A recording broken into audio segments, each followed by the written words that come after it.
سوات کے حسین پہاڑوں کے درمیان ایک چھوٹے سے گاؤں علی گراما میں ایک شخص رہتا ہے جس کا دل سمندر سے بھی گہرا اور جذبہ آسمان سے بھی بلند ہے۔ اس شخص کا نام ہے بلال خان۔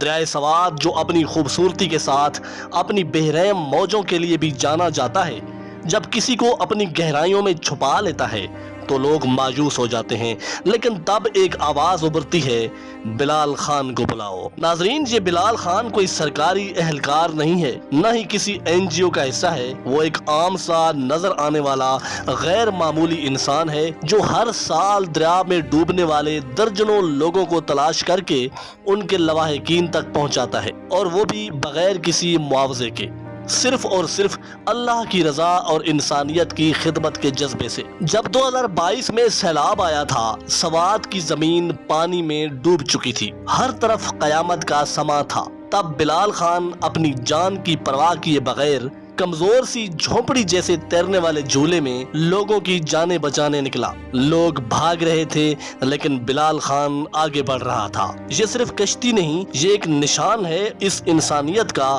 جو بلال خان کے دل میں بستی ہے۔ اپنی مدد آپ کے تحت بنائے گئے آلات، اپنی ہی جیب سے خرچ، اپنی جان کا رزق، مگر زبان پر کبھی بھی شکایت کا ایک لفظ بھی نہیں لاتا۔ آج بھی جب دریا کسی کو نگل لیتا ہے تو لوگ پولیس یا انتظامیہ کی بجائے پہلے بلال خان کو پکارتے ہیں، کیونکہ وہ لوگ جانتے ہیں کہ یہ شخص محض کام ہی نہیں کرتا بلکہ فرض نبھاتا ہے، وہ فرض جو شاید ہم بھول چکے ہیں۔ وہ کئی لوگوں کی جانیں بھی بچا چکا ہے، وہ صرف دوسروں کے لیے جینا چاہتا ہے۔ سوات کے لوگ بلال خان کو صرف ایک ریسکیو ورکر نہیں سمجھتے، بلکہ وہ اسے دل سے دعائیں دیتے ہیں اور اسے ہر جگہ دل سے عزت دیتے ہیں۔